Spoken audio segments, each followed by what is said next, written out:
A partir de denúncias do influenciador Felipe Bressanin Pereira, mais conhecido como Felca, o país, e de modo particular o parlamento, passaram a discutir a adultização de crianças e adolescentes. Felca fez uma longa postagem apontando ações de outros influenciadores e chamando a atenção para os riscos desse processo. A adultização, no entanto, não é um processo estranho. O Ministério Público, os organismos de segurança e a sociedade civil, em algum momento já se encontraram com esse tema. Para a psicologia, a sexualização infantil é definida como a imposição externa de sexualidade à criança e adolescente, geralmente por adultos, e isso acontece a partir da valorização excessiva da aparência ou da indução a comportamentos sexualizados. Essa prática é distinta da sexualidade infantil natural, que faz parte do desenvolvimento humano saudável e decorre de um processo espontâneo corporal. Para entender o que está acontecendo e o que pode ser feito no campo de prevenção, nosso podcast Arreda Pra Cá convidou a promotora da infância e da juventude Samira Namen, a delegada da Polícia Civil Adriana Pereira e a advogada Bruna Oliveira Mota, que atua na proteção de dados. Bom, a todos nossos agradecimentos, assim como aos nossos patrocinadores, o Sindicato do Comércio, o Sindicomércio, a Câmara dos Dirigentes Lojistas, a CDL, o Sindicato de Hotéis, Restaurantes, Bares e Similares de Juiz de Fora e o Sindicato dos Trabalhadores em Empresas de Prestação de Serviços em Recursos Humanos, de Asseio, Conservação e Limpeza Urbana, o SINTEAC. Eu sou Paulo César Magela. Eu sou Ricardo Ribeiro e a gente agradece antecipadamente a você essa companhia aqui conosco no podcast Arreda Pra Cá para tratar desse assunto tão importante, não é, PC? Com certeza. Bem, doutoras, ali todas essas são formadas em Direito, né?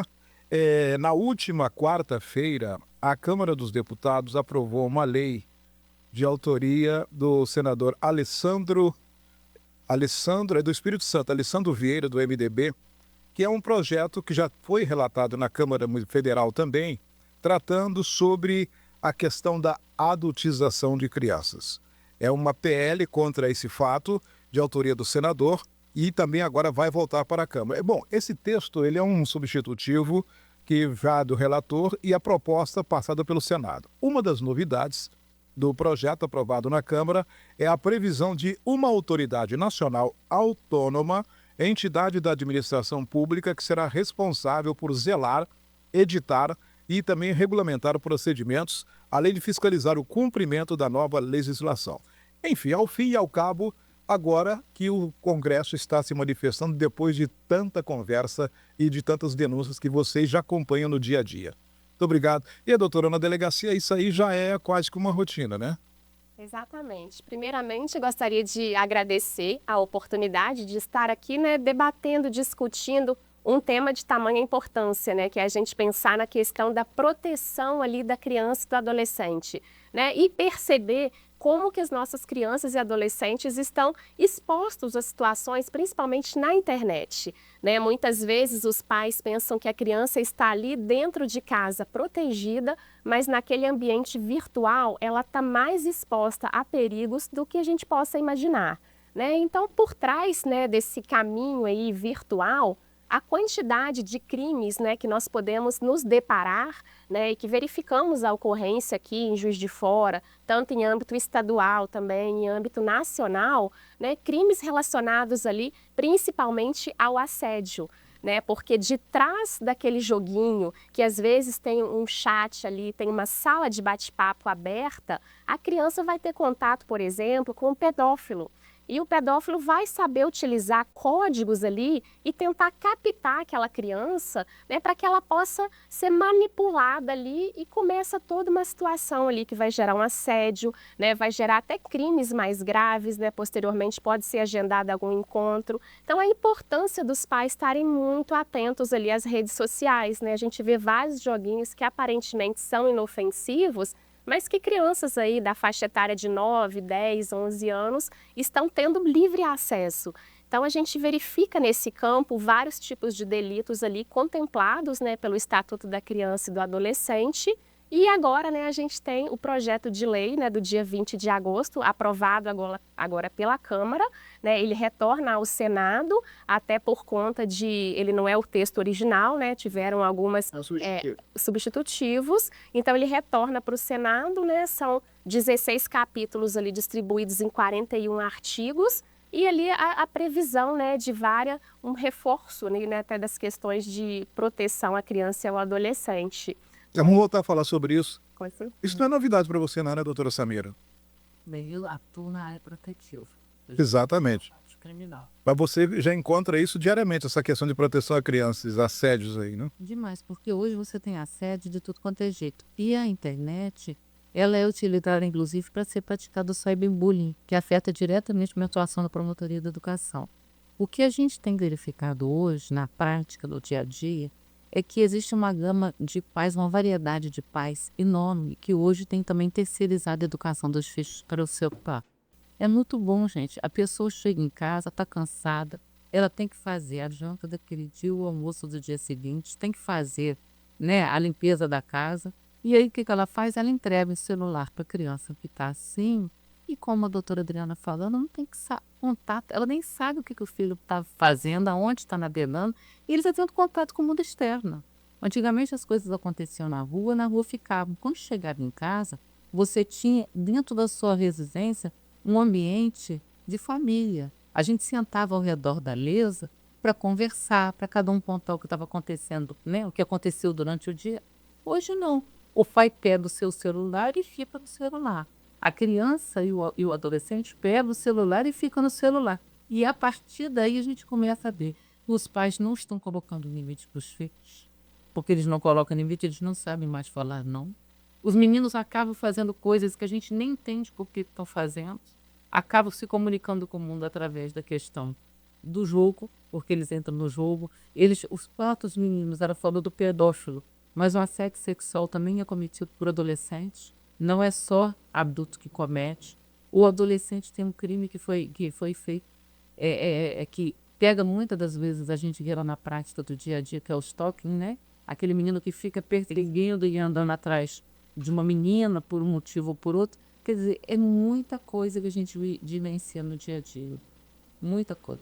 No caso da sua área, que trabalha diretamente com análise de dados aí, é possível detectar pequenas mensagens, sutis até, que levam essas adolescentes, esses jovens aí, a serem induzidos, como a delegada falava há pouco, para um crime como a pedofilia e outros crimes que são cometidos? Sim, com certeza. Dentro da internet, a partir dos chats, como a doutora falou, eles utilizam também de engenhosidade social, né? Que é aquela engenharia, né? Comumente falando, engenharia social para enganar, para poder convencer de fazer certos atos, de encontrar, de ter, de repente, passar uma foto. Então, eles utilizam desses gatilhos de envolvência, de repente, virar amigo, sabe? Tem toda essa questão. Quando chega para mim, já chega numa situação muito, muito triste, porque muitas vezes a mãe e o pai já perdeu o controle, já não sabia nem o que estava acontecendo, e aí a gente vai investigar diante daquelas conversas ali, a gente consegue perceber o quão maldoso é o predador ali digital. Ele já tem tudo montado, ele já sabe como ele vai fazer. Tudo que a criança oferece para ele, ele consegue vender. Então, uma foto ele consegue vender, tudo ele ganha dinheiro em cima daquilo que a própria criança pode expor. Então, eles fazem de tudo para poder envolver a criança, ganhar a confiança dela, e depois eles fazem ali os atos, né, tem as condutas ali criminosas a partir disso. Então, na internet parece muito estranho falar que isso, não é possível que isso acontece num joguinho, mas acontece com muita frequência. Então, a gente não consegue, muitas vezes, visualizar qual que é o jogo seguro para o teu filho. A gente, muitas vezes, fala com as mães e com os pais que aquele joguinho que tem chat já não presta. Já é melhor já não deixar utilizar, porque aquilo ali pode ter ali um predador por trás e começar a conversar e criar o próprio jogo, né, junto com a criança e ganhar a confiança dela. É só para facilitar tem gente que não tem assim tanta intimidade com a internet. O chat significa espaço de conversa. Isso. Não é? E só para ajudar vocês aqui, um relatório divulgado, foi quarta-feira agora também, no mesmo dia da lei, pela SaferNet. Entre 1º de janeiro e 31 de julho deste ano, foram registrados 49.336 denúncias anônimas de abuso e exploração sexual infantil na internet. Assusta, né? Assusta, mas o número é cada vez maior. Primeiro a gente... Você não acha que está subnotificado, doutora? Acho que tem muita subnotificação ainda. A gente, antigamente, antes da pandemia, a gente não tinha quase notificação, tinham poucas. Depois, até porque também não se tinha tanta internet, né? Tantas possibilidades, né? Veio a pandemia e as pessoas ficaram escondidas dentro de casa. Aí houve uma subnotificação enorme, porque essas crianças, elas eram muitas das vezes abusadas até dentro de casa pelos próprios, né, pais, pelos irmãos, vizinho, tio, avô, coisa e tal, namorado de mãe, que é o que a gente vê na prática. Mas quando veio o final da pandemia, né, aí começou a haver uma real notificação. Só que essa real notificação está cada vez maior, porque hoje existem muitas campanhas de esclarecimento. A gente tem, por exemplo, a data de 18 de maio, que é emblemática, que é o dia de combate, né, nacional do uso do abuso e da exploração sexual. Então é feita campanha. Os conselheiros tutelares vão para as escolas, na Câmara Municipal é feito um evento, o Conselho Municipal da Criança passa no Juiz de Fora conflitando. As pessoas, o jornal faz uma reportagem a respeito, o rádio faz uma reportagem a respeito, a televisão sempre chega junto. Então as pessoas vão aprendendo que elas podem denunciar. O Disque 100 cada vez está mais popularizado, mas as crianças, elas são muitas das vezes abusadas até mentalmente, porque muito embora elas sejam enganadas, muitas são enganadas, outras sabem o que estão acontecendo e são ameaçadas até virtualmente. Se você fizer isso ou contar, eu faço isso com a sua mãe, eu faço aquilo com não sei quem, eu pego você na rua. E muitas das crianças se param e não contam e não conversam. É muito triste. Tem menino que é abusado sexualmente, às vezes anos e anos. Ou que cai na conversa dessas, quanto tempo até ser denunciada? Porque você trabalha diretamente com isso. Ali na unidade. Até chegar ali, a coisa que às vezes durou 1 ano, 2 anos, 3 anos, e ninguém fez nada. E o pai está dentro de casa, achando às vezes que o filho está inocente, brincando no céu. Mas isso você está falando de pais que ou são omissos ou não sabem o que está acontecendo. Isso quando os próprios pais não estão envolvidos, né? Mas, Ricardo, vamos pegar a questão do celular. Qual pai faz controle parental? Qual pai vai e olha qual é o conteúdo que o filho está acessando na internet? Às vezes acha que está no jogo inocente, mas no jogo inocente ele está conversando. Eu não vou falar o pedófilo, porque nem sempre é o pedófilo. O pedófilo é uma pessoa que tem uma doença e muitos deles fazem isso, mas nem todos fazem. Está conversando com o agressor, com o bandido, entre aspas, é o bandido. E o pai, ele não tem noção. Ele não sabe. E esse bandido que vem, que faz o assédio ao filho, ele é envolvente. Ela fala isso muito bem. Ele é envolvente, ele é encantador. Ele se passa muitas das vezes por uma pessoa da idade daquele menino que está sendo abusado. Mas o que fazer? Essa é a pergunta que... Porque quando chega lá na delegacia lá... Saber o que o filho está acessando, onde é que está mexendo, o que está navegando, colocando horário, estabelecendo limite. O pai tem que fazer... Gente, elas duas são muito novas, mas nós já passamos por uma certa idade.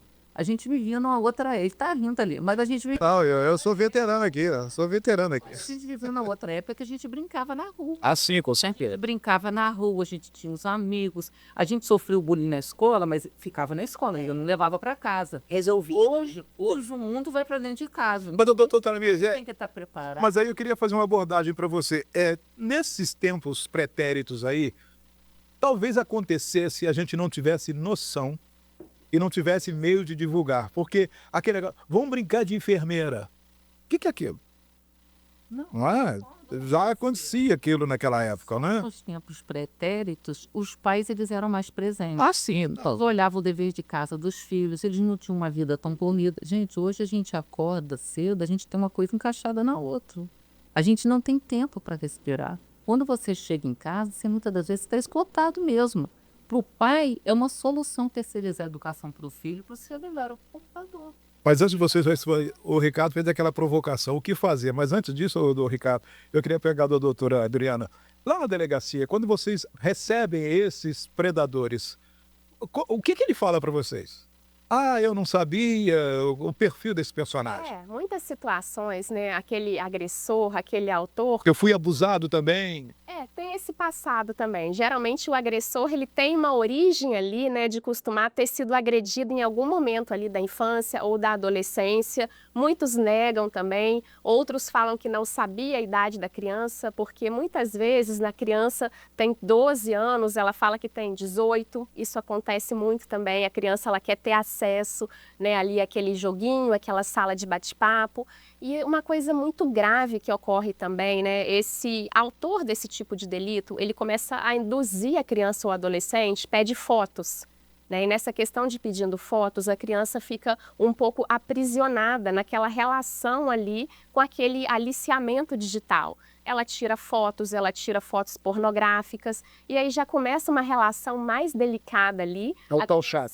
Exatamente. Começa a conversar. Ela vai ficar com medo, ele vai falar que vai mostrar aquilo ali talvez na escola, para coleguinhas, para os pais. Então cria uma relação ali até mais perigosa ainda, porque a gente já tem um material também ali na internet, a gente já tem uma exposição ali e muitas vezes até manipuladas, né? Nós já tivemos casos também, né, da pessoa utilizar fotos ali de crianças e adolescentes expostas ali, muitas vezes pelos próprios pais, né, em perfis de redes sociais. Elas são manipuladas para colocar como se fossem fotos pornográficas.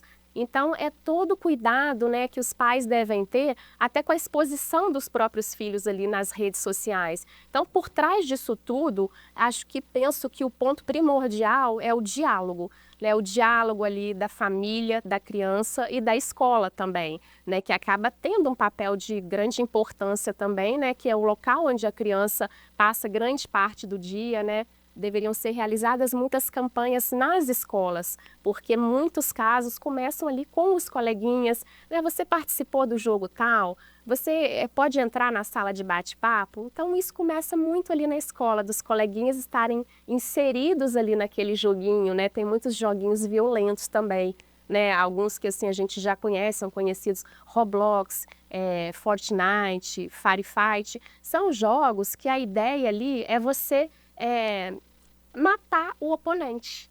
Pensa, uma criança de 10 anos, uma criança de 9, ela já está ali tentando ganhar moedinhas para matar o oponente. E o conteúdo sexual também que tem por trás disso, né? A gente vê que vários jogos, eles possuem uma conotação sexual disfarçada ali no próprio jogo, né? Às vezes as crianças indiretamente são submetidas a isso sem perceber, né? E quando a gente vê, eles já estão inseridos ali, né, naquele aliciamento digital, né, inseridos ali naquele conteúdo que não é apropriado para uma maturidade de uma criança, né, que acaba que não deveria fazer parte ali da infância e da adolescência, porque ela não tem maturidade para aquilo, né? Então, é o que a gente Você falou observa. uma coisa interessante sobre isso, há pouco, que é de chegar até ao seu escritório já com um problema completamente explodido, né? Mas vamos dizer assim, eu digo o seguinte: os pais, aí o risco maior de você perder os seus filhos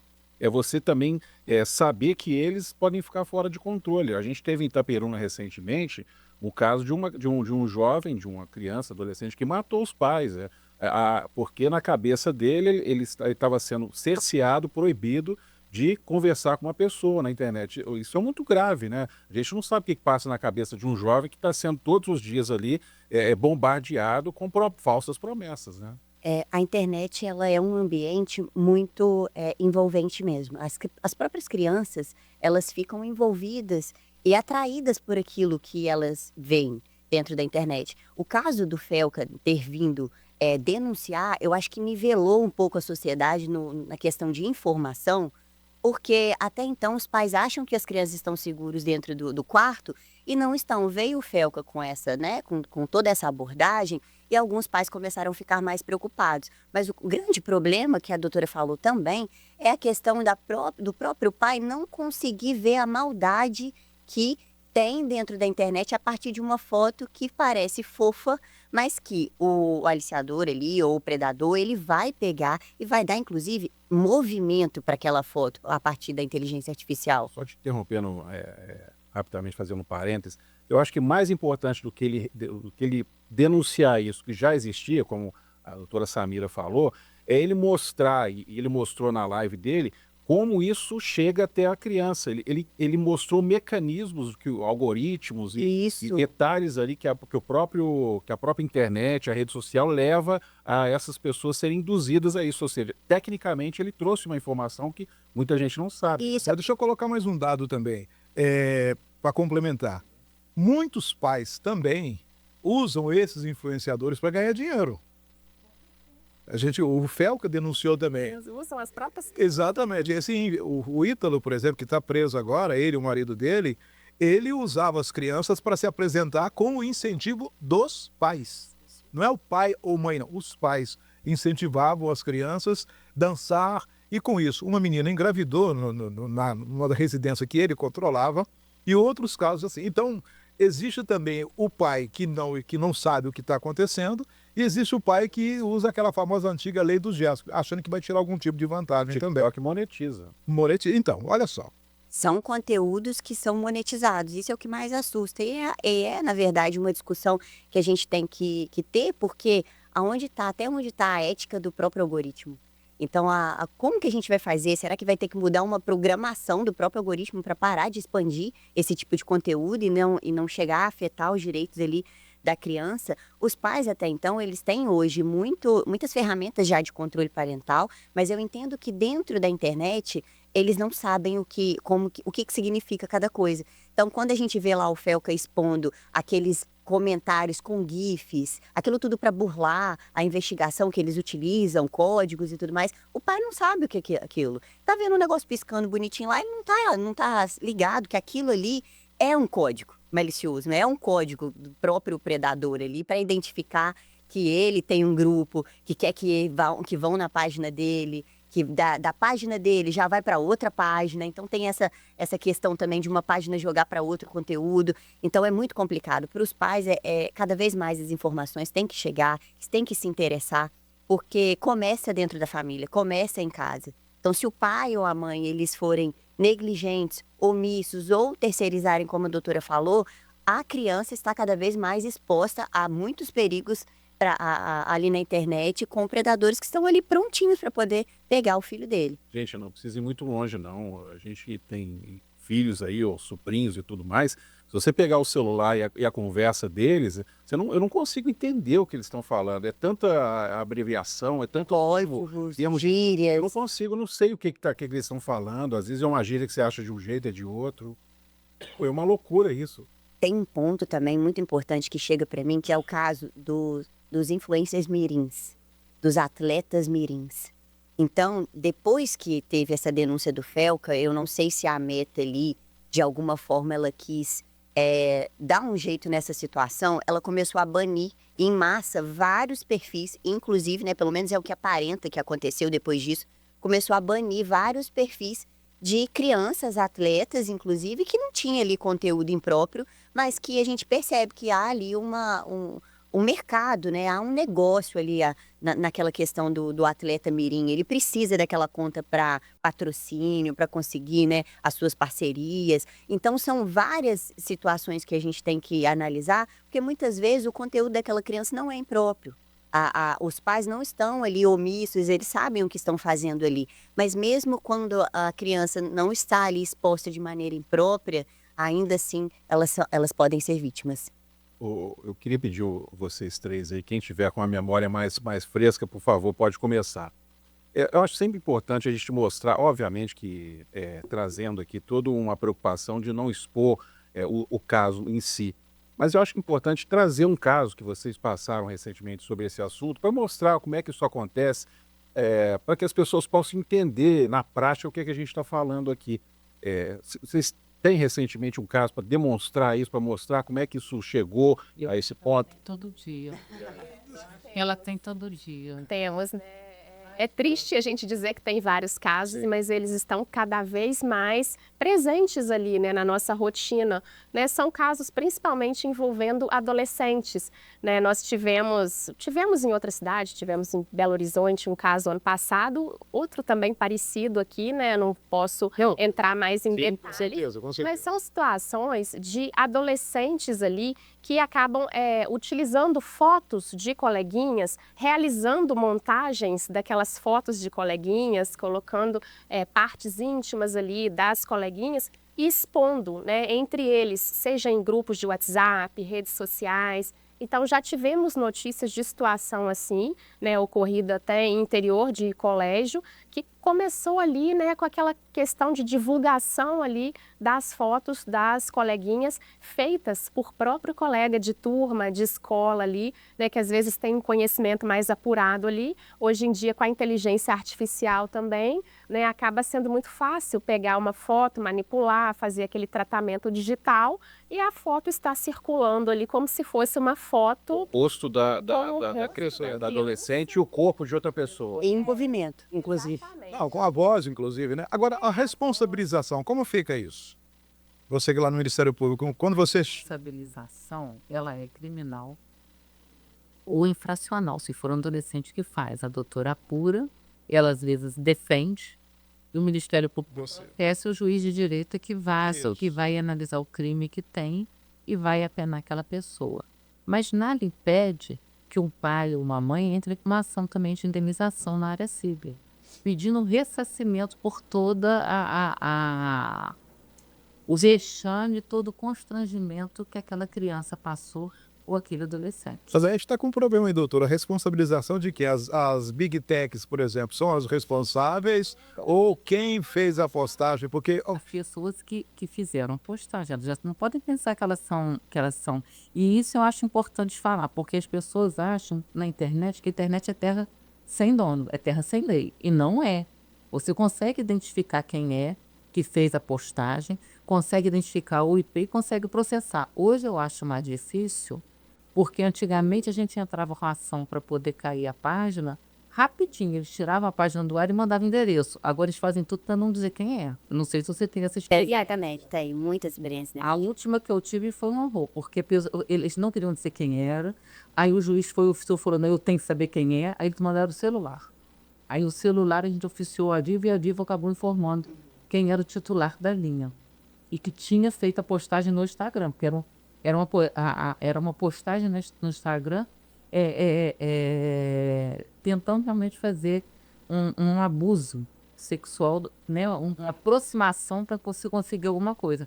Mas eles custaram dizer quem era. Antigamente era fácil, hoje eu acho que tem esse movimento, a gente vê isso na eleição. Na época da eleição eles já não querem dizer quem é que fez a postagem, quem é aquela confusão. Então eu acho que desde então está mais difícil deles te revelar, né? Eu observo agora, falando da questão da responsabilização, é até um dos pontos de divergência, né, do projeto de lei, quem seriam os responsáveis? exatamente. As plataformas digitais ou seria quem está disseminando, né, o próprio usuário, né? São os dois. Estava tendo essa questão aí, né, essa divergência no projeto de lei. Então, agora, né, sendo colocada essa agência nacional, né, regulatória que vai editar leis, né, complementar, fazendo esse papel da fiscalização.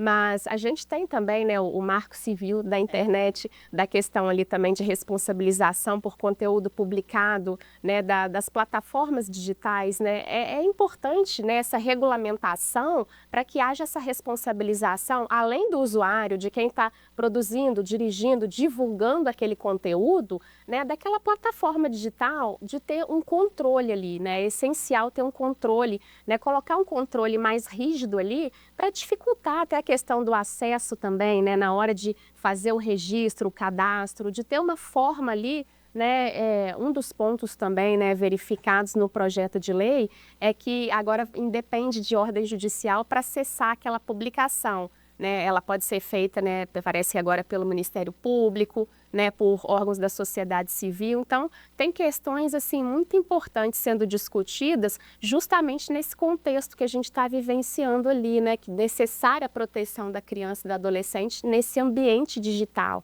para evitar esse aliciamento, né? Deixa eu te fazer duas perguntas. porque esse projeto de lei é antiquíssimo. É, de Depois da denúncia do céu, que nós estamos conversando isso aqui antes, ele foi feito, né, rapidamente. Ele foi debatido o suficiente na Câmara? Ele vai ser debatido o suficiente no Senado? Mas já foi aprovado. importância. Mas a questão é saber até que ponto a gente não vai ter influência a mais em cima disso. Porque isso envolve grandes interesses. Ou vocês acham que essas...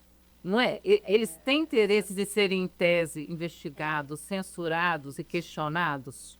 É por isso que a responsabilização está caindo em cima de quem faz a publicação, que a gente está percebendo. Ela é responsável. Eu sei que ela é corresponsável. Essa pessoa é responsável. Subsidiariamente, a Big Tech seria também responsável, mas isso não vai alcançá-la, ao que tudo indica por esse projeto. Quando aconteceu, recentemente nós tivemos o STF julgando o artigo 19 do Marco Civil da Internet. E ficou decidido que a plataforma ela teria responsabilidade pelo conteúdo publicado, né? Conteúdo de terceiros. E essa questão, ela foi uma coisa boa, né? Foi um movimento bom em relação ao Marco Civil da Internet, que é uma ferramenta que ajuda a gente a combater a exposição indevida. Então, isso é muito legal. Mas mais do que normas, mais do que várias leis e tudo mais, a minha preocupação é como que vai ser aplicada.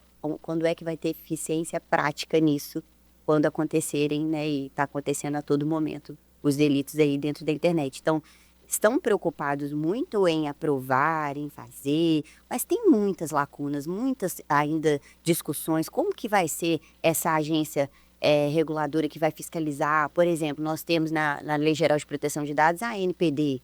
A ANPD está aí, informação até hoje, está aí amadurecendo até hoje. Então, quanto tempo a gente ainda vai precisar esperar para uma outra agência fiscalizar e começar, né, a punir e tudo mais? Então, são discussões que são complexas. A gente ainda não sabe até que ponto realmente vai ser tão bom que a gente vai falar, nossa, agora realmente resolvemos o problema. Porque todo dia acontece uma coisa Tem nova. um ponto importante, o dano psicológico a esse adolescente, a essa criança, ele pode se perpetuar a vida inteira desse jovem, né? As consequências ali, né, elas são permanentes, né? A criança vai ter que trabalhar com aquilo. Tem um estudioso, não vou lembrar o nome dele agora, mas tem um estudioso que diz que daqui a um tempo as crianças vão querer até trocar de nome, por conta de todo o histórico digital que os pais já começaram lá atrás. Hoje em dia é muito difícil você virar para uma mãe, para um pai e falar, não posta o filho com o uniforme da escola, não posta uma foto, não posta uma foto dela sem roupa, com pouca roupa, dançando de biquíni. As pessoas não conseguem. E tem um problema também que chega para mim, é que pais e mães, eles fazem Instagram para uma criança que acabou de nascer. Então tem ali 1 ano e está registrando tudo da criança na internet. Aí você falou de um caso, chegou um caso para mim, que foi uma mãe que falou, Bruna, minha conta foi hackeada. Eu achei que era um hackeamento da própria conta dela. Ela, não, é a conta do meu filho. Eu falei, mas tem toda a questão do filho só poder estar na rede social a partir dos 13 anos, e agora tem outros elementos em relação a isso. E aí ela falou, não, ela tem 1 ano e 2 meses. Falei, mas ela perdeu a rede social? Como assim? Como que foi? Não, eles hackearam, entraram nas fotos e começaram a falar, se você não me pagar, eu não vou te devolver a conta e vou usar todas essas fotos que tem aqui para vender. Eu vou vender as fotos do seu filho. E aí, naquilo, ela desesperou e falou, meu Deus, eu não posso ter o meu filho ali com a foto vendida, mas ela nem preocupou de que não precisava de um hacker ir lá e pegar a conta dela. O que ela estava fazendo já estava dando de bandeja pro predador. E a pessoa acha que só fechar a rede dela basta. Não basta. Não basta porque muitas vezes as pessoas nem fazem revisão dos seguidores. Às vezes utiliza uma foto de alguém que parece que é amigo seu, aí você fala, conheço essa pessoa, você deixa entrar na sua rede social, daqui a pouco ele já mudou a foto, já é outra coisa, já pegou tudo seu. E a criança vingativa? Quero me vingar. Então vai se vingar como? Vou pegar uma foto e vou... Então, essa questão de usar, né, dos próprios amigos utilizarem, eu também já vi. Os próprios amigos fazem ali manipulação, porque hoje em dia as crianças elas estão extremamente inteligentes na internet, elas sabem mexer com tudo, né? Nasceram, são a geração alfa, né, a partir de 2010, que eles já são nativos digitais. Então, eles têm muita facilidade com isso. Então, essa nova lei agora estabelece também idade para você abrir sua própria conta. Tem que ter o aval dos pais. Porque... Também, como que vai fazer essa verificação de idade? Porque aí a gente cai em outro ponto. Fica o aval. Exatamente. Como que vai... Não, a gente sabe, vocês mais do que a gente, ainda lei é coisa que foga, lei é o que sobra no Brasil. A execução delas é que é Mas olha complicada. só como cabe discussão. A partir do momento que a plataforma faz a verificação da idade, ela está coletando a foto da criança ali. Aí como que fica o risco de privacidade daquela foto coletada? E aí como que fica também se ela apagar essa foto? E como que ela vai prestar contas de que ela realmente fez a verificação da identidade? Então são muitas discussões acerca disso, sabe? Mas o poder público ele tem que movimentar, ele tem que ser movimentado. Uma pena que teve que ser movimentado dessa forma. Mas é isso que a doutora Samira está falando, quer dizer, aprovaram uma lei, beleza, mas discutiram. O suficiente, né? Então, essa que é a questão. Acho que na fase de regulamentação, todos esses pontos aí que ficam pontos de sombra, talvez sejam revistos, né? Talvez, mas é um problema que está colocado à mesa. Vou voltar à pergunta lá do Ricardo. Como resolver isso além da lei? Campanhas, esclarecimento, educação. Seria isso? Começa, Digital mesmo. começa pelas campanhas mesmo, né? Seja as campanhas nossas, né, que podemos acabar utilizando ali, né, a polícia, Ministério Público, né, as organizações ali da sociedade civil, as escolas. É um problema ali que a sociedade tem que abraçar, né, justamente para proteger essa criança e adolescente. Quanto mais Uma sugestão dessa questão de divulgar, vocês que fazem um trabalho fantástico de divulgação também, eu acho que você deveria incluir também nessas instituições que trabalham as igrejas. Eu acho que tem um papel fundamental hoje, não só na vida de muitas pessoas, mas na própria forma de pensar dessas pessoas. De todos os credos. Não, falo de um modo todos os credos. Com certeza. É um caminho ali, né, que as crianças devem seguir e ali eles vão tendo também essa consciência, né? É importante a conscientização das famílias, né, nos perigos ali que estão diante, né, de uma rede social, diante de né, colocar a criança ali, né, naquele site, expor uma foto, né, muitos tentando, igual foi falado aqui, né, algarinhar rendimentos financeiros ali com aquela exposição da criança, sejam dancinhas ali em TikTok, né, então acaba a criança muitas vezes sendo utilizada ali como um objeto, até para conseguir rendimentos financeiros, né? Isso é uma situação muito complicada que deve ser muito debatida. Foi o que o Felca disse, né? Muitas crianças estão ali expostas pelos próprios pais. Exato. Pensando, o Ítalo está preso, eu acho que ele foi preso sob o viés pedagógico só. Vamos prender esse aqui para mostrar para os outros, mas não necessariamente ele vai continuar preso porque ainda há muita nebulosidade nessa questão dele ser preso por conta disso, não é? Então, porque hoje tem vários influencers pelo mundo afora. Não é uma coisa só do Brasil, né? Hoje é uma endemia mundial. Mas o que a gente está querendo saber é assim, campanhas envolvendo credos, envolvendo escolas, envolvendo a sociedade. Nós estamos agora no agosto lilás, também tudo isso. Seria o caminho. Ensinar as próprias crianças e os adolescentes o que eles podem fazer, onde eles podem navegar, como eles podem se portar dentro da rede social. Aí, doutora Bruna, e o algoritmo? Ele que faz, na verdade, quem educa essas crianças é o algoritmo, né? Ele vai levando, é aí que entra o pedófilo, né? Que existe já o algoritmo, sabe onde é que estão os pedófilos, joga esse site de interesse para eles. Não, na verdade, eles mesmos é que buscam por aquele tópico de interesse e vai chegando cada vez mais. É porque ele se manifestou, então o algoritmo entende, ele gosta disso. Ele gosta disso. Aí começa a jogar essa informação para ele. É aí que entra essa questão que eu tinha comentado sobre a ética do algoritmo. Me parece que precisava de toda uma reprogramação ali na própria programação do algoritmo para poder não deixar isso acontecer. Como assim você sugere conteúdo de crianças? Se explicaria na própria responsabilização da rede social, no momento em que ela permite a existência do algoritmo ali dentro. Eu acho que é por aí que vem a responsabilização. Eles podem até não colocar na lei, mas isso é uma construção interessante. É uma construção, isso mesmo, com certeza. Tem muita discussão sobre isso, artigos estudiosos, campanhas, tudo para poder tentar fazer com que essa responsabilidade da plataforma ela não seja só civil ali, da questão da responsabilidade em si, mas da responsabilidade da tua programação, daquilo que ela mesma monta. Agora, a questão também é que essas plataformas, todas elas, basicamente, têm base nos Estados Unidos. E lá a 5ª emenda da Constituição é muito clara. A liberdade tem que ser plena, a liberdade de expressão. E aí, quando você, no seu estado, você quer impor algum tipo de legislação, acontece que nós estamos acompanhando aí essa discussão toda. Vale a lei americana aqui no Brasil? Não, não vale desde que só vale se o Supremo referendar. Mas essa é uma questão que está pegando também, porque não está muito bem sendo acolhida, especialmente pelos bancos. É outra discussão, mas só para poder ilustrar um pouco mais isso. Mas a quinta emenda na Constituição americana, ela é assim, free, né? Não tem limites, não tem nenhuma restrição.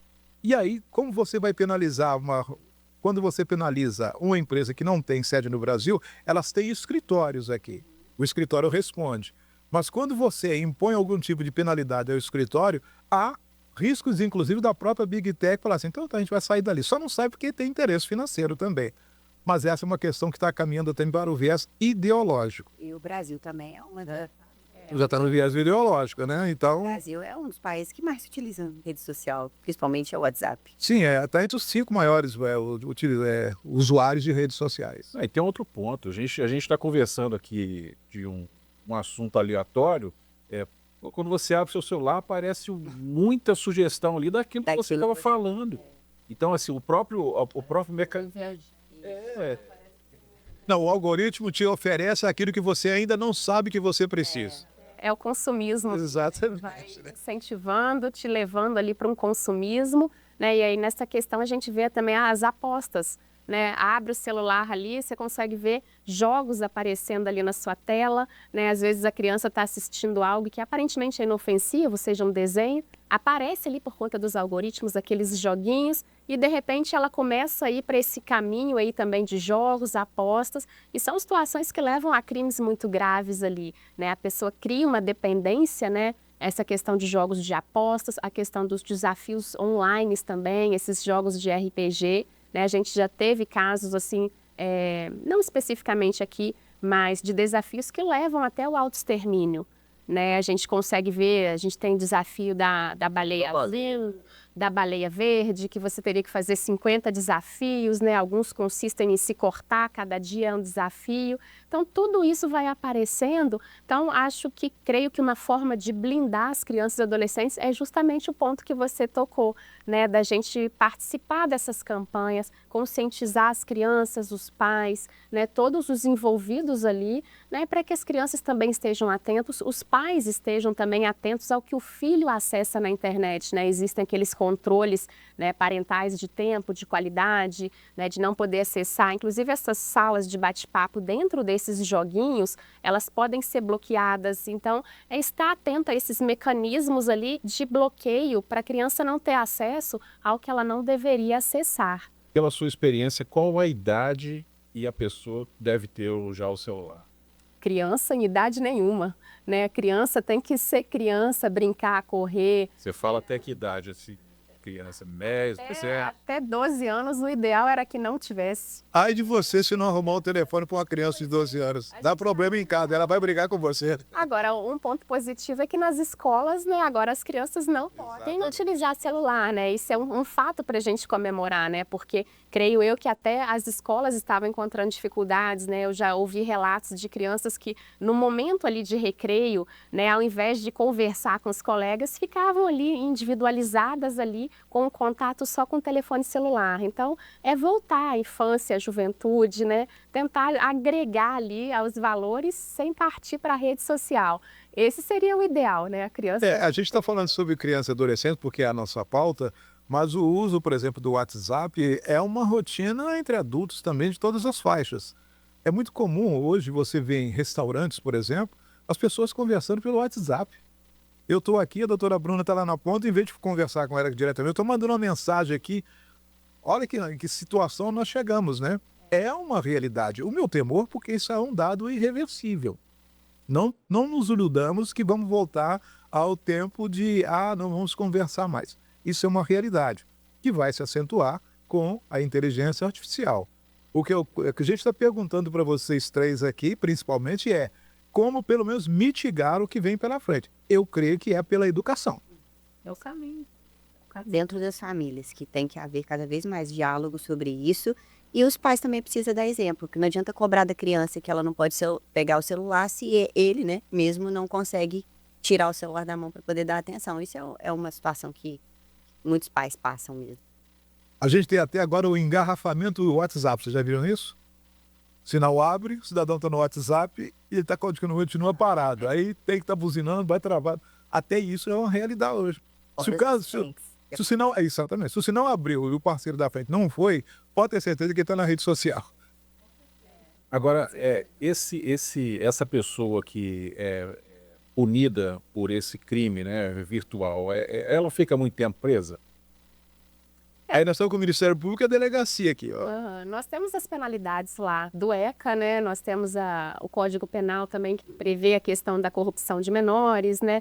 E também a gente pode utilizar, dependendo do crime ali, né? A questão também tem os artigos 240, 241. Eu acho que, na verdade, depende do crime que é praticado. Vai Porque, depender. como ele fala, tem excesso de legislação. Então, você tem lei para tudo quanto é caso. Dependendo da conduta que for praticada, claro que vai ter uma sanção mais dada.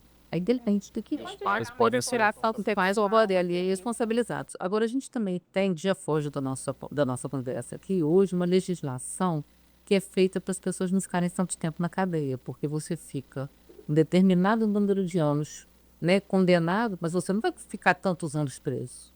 Você vai tendo as progressões de pena, o regime vai ser modificado, vem a liberdade. Se eu penso um bom comportamento ali. Comportamento, trabalha na cadeia. Então, isso tudo não quer dizer que a pessoa vai ter uma pena. Nós falamos sobre isso no nosso último podcast. Você chamou atenção para um ponto importantíssimo que a gente precisa abordar também. E hoje a gente vive muito essa realidade. E no caso de pais separados, o que fazer? Os pais são separados, mas eles não perdem a responsabilidade na criação e na educação dos filhos. Inclusive, quando eles são separados, hoje o regime de guarda legal é da guarda compartilhada. Quer dizer, os dois têm a responsabilidade na criação do filho. Os dois têm que decidir tudo junto com o filho. Isso não quer dizer que porque o pai não mora junto com a criança, é que ele vai ser omisso, também não vai orientar e não vai educar. Ele tem essa obrigação. Vocês conhecem casos de pais ou mãe que perdeu a guarda por causa do celular? Ainda não, mas eu conheço muito pai que fala assim, não vou nem envolver porque está com ela que se vê. Não é? Porque hoje o que acontece geralmente é essa. Às vezes está a mãe que fica sobrecarregada criando. E o pai é omisso. Isso Eu vi muitos casos de omissão ali. Prefere acabar não se envolvendo, né? Agora, hoje tem muito caso de alienação parental. Também já foge aqui do tema. Não, mas pode acrescentar, porque nós estamos falando de adultização. Muito caso. Adultização a gente já tem mais coisa para falar.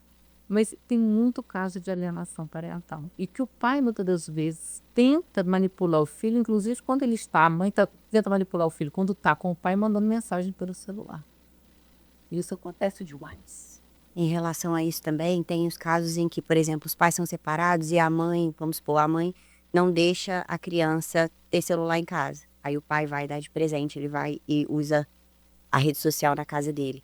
E aí tem casos em que o pai arrumou uma madrasta, a mãe não publica, mas a madrasta está publicando fotos com a criança. Não pensaram que situação? O pai e a mãe não conversam. Né? Aquele divórcio que é um inferno da gente trabalhar. Pai e mãe não conversam. Aí uma forma do pai tentar conversar com a mãe, ou da mãe tentar conversar com o pai, é através do WhatsApp. Porque eles, às vezes, por causa dos filhos, eles conversam mandando só mensagem pelo WhatsApp. Não conversa. Quer dizer, o menino é criado com, às vezes, uma mãe presente, um pai presente, mas os dois não trocam ideias sobre o que acontece no dia a dia do filho. Então, o que acontece na casa com a mãe ou com o pai, o outro não sabe.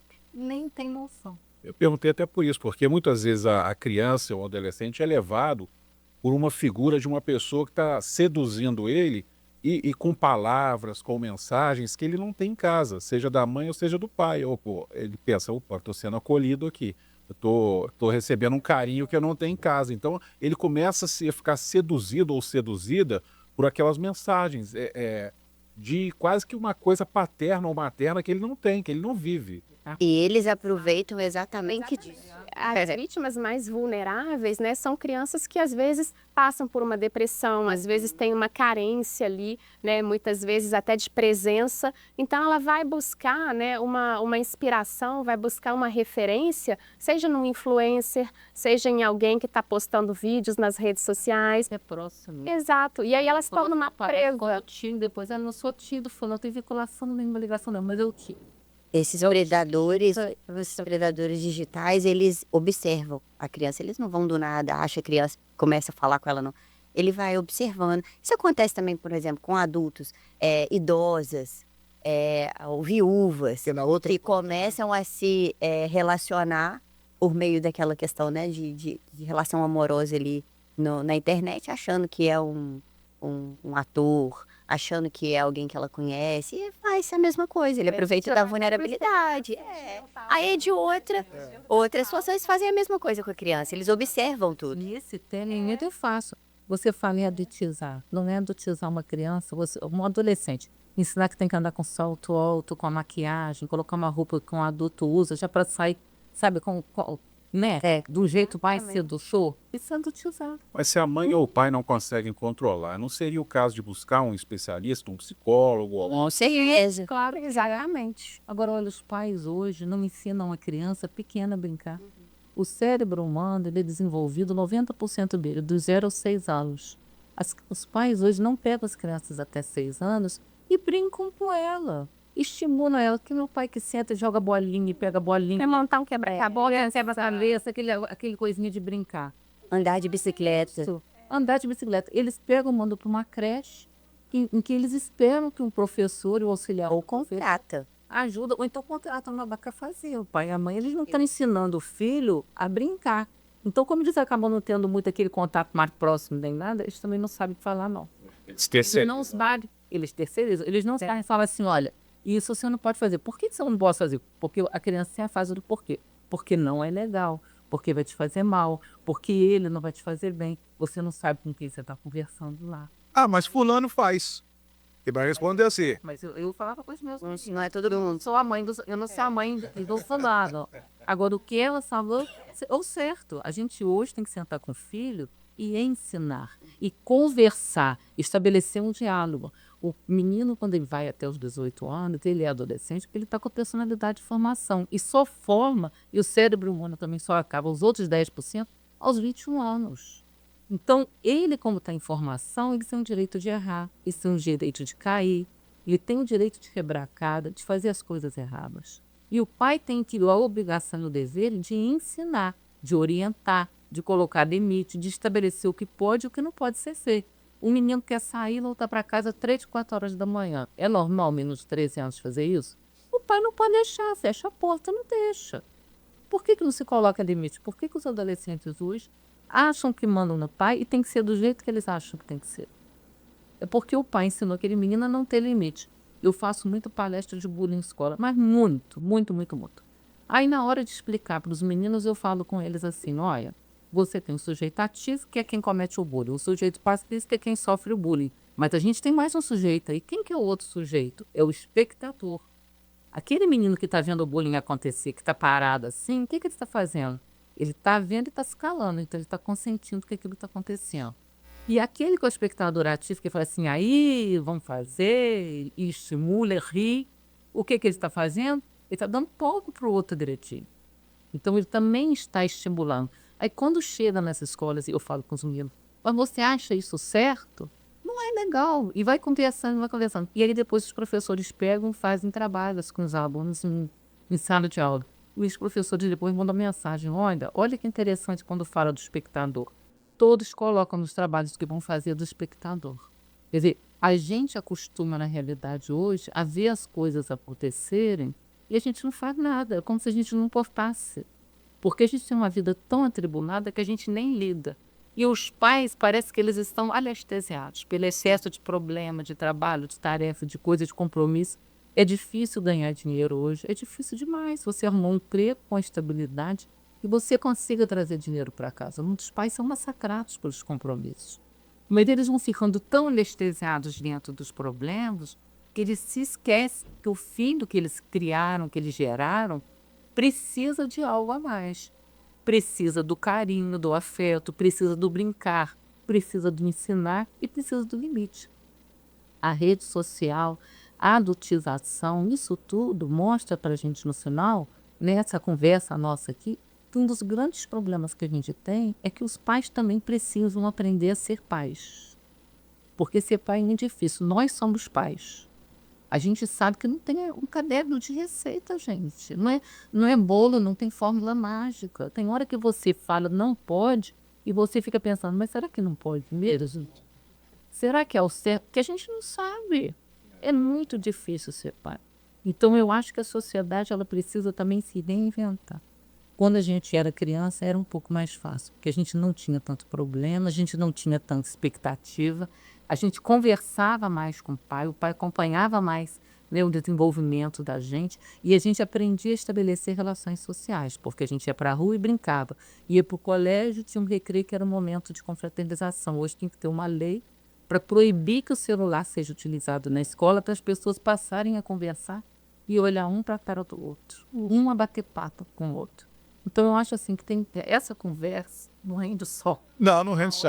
de podcast, não, rende muito mais. Mas as suas considerações finais foram bem interessantes. Eu queria ouvir agora a doutora Bruna também, depois a doutora Adriana.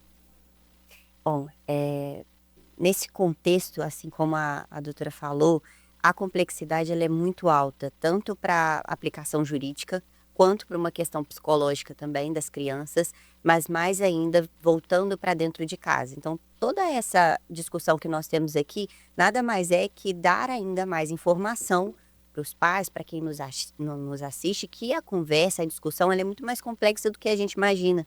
A situação é muito mais grave do que as pessoas imaginam.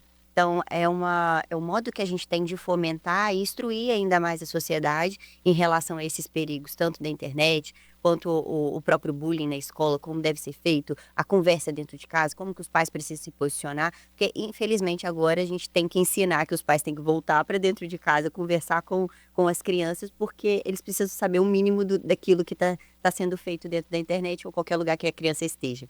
E também argumentar que não existe uma idade certa para a criança ter um celular.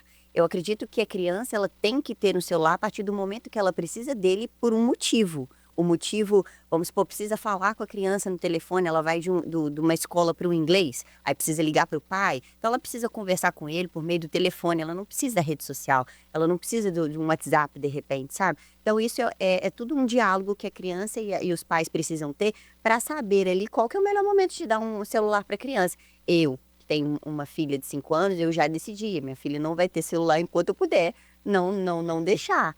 E aí também é algo que a gente tem que perceber que eles estão dentro dessa geração, né? Eles são nativos digitais. Como que eu também vou deixar ela fora dessa interação? Tudo tem que ser pautado dentro da conversa, dentro de casa, estabelecer limites, assim como a doutora falou. Eu queria ouvir a Adriana para a gente concluir, mas vocês já perceberam que todos os problemas, ou os principais, os grandes que a gente vive hoje em dia, dos bons tempos para cá, eles estão focados na falta de relacionamento humano. E a internet escancarou isso, né? A rede social, a internet, o WhatsApp, porque não se tem conversa, como você colocou, não se tem um compromisso com o próximo.